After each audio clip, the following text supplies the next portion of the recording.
If you were reported officially bullying one person inside the institution, you will be processed for expulsion and pay the same price and gravity of penalty. Yung pong problema naman ng mga or yung issue ng mga schools natin, how safe are our schools right now after this naganap na shooting spree?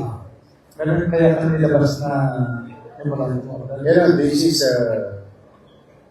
it goes to everyone, not only us as a city.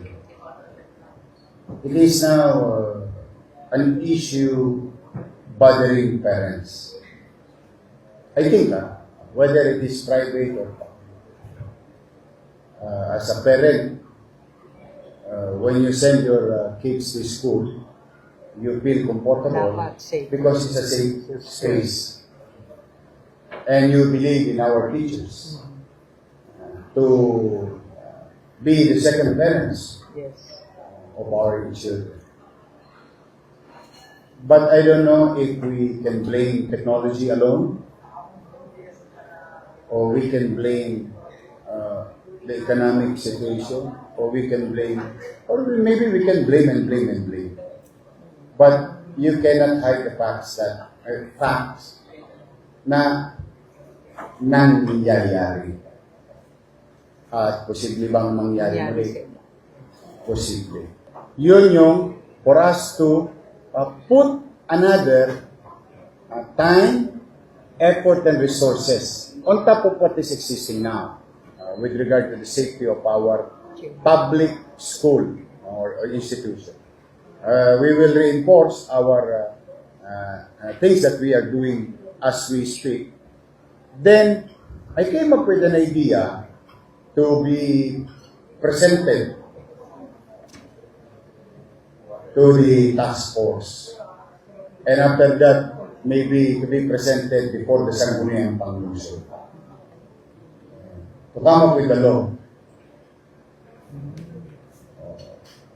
Like for example, for the sake of conversation, for the sake of this morning. And correct me now if you have some ideas and tamang habang dinidiskurso namin. Una, if any students found with deadly weapon and firearms inside the school, expulsion proceedings will proceed. And when you are expelled in the public school, 104 of it, 100 plus of it, owned and operated both by DepEd and City of Manila. Hindi ka na makapag-aaral. Sa Manila. Sa Manila. Punta ka Caloocan, punta ka City, punta ka. Sa Manila, no. Then you will never have the privilege of being accepted to PLN and UDN for pre-tertiary education. That's one part.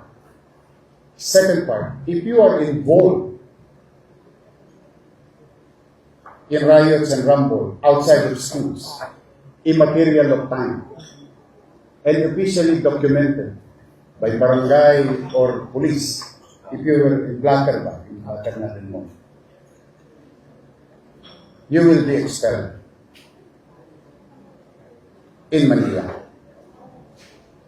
Pwede ka pa rin mag-aaral. Ulitin ko, doon ka sa labas ng Manila.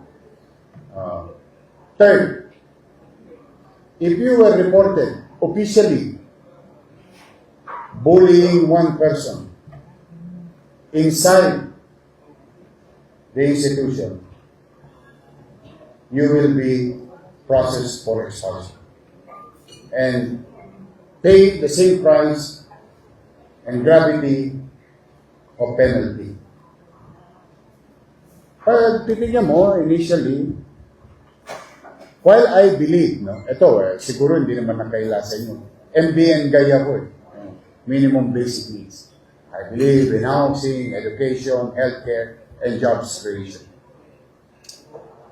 While I believe that it is a right of any citizen to be makapag-aral, pero yung karapatang yaon ay may nakaatang ding responsibilidad bilang mamamayan. Whether you're minor de edad or sakto sa gulang. So, kaya kailangan tayo maging responsable sa ating pamayanan, sa ating sarili, sa ating pamayanan, sa komunidad.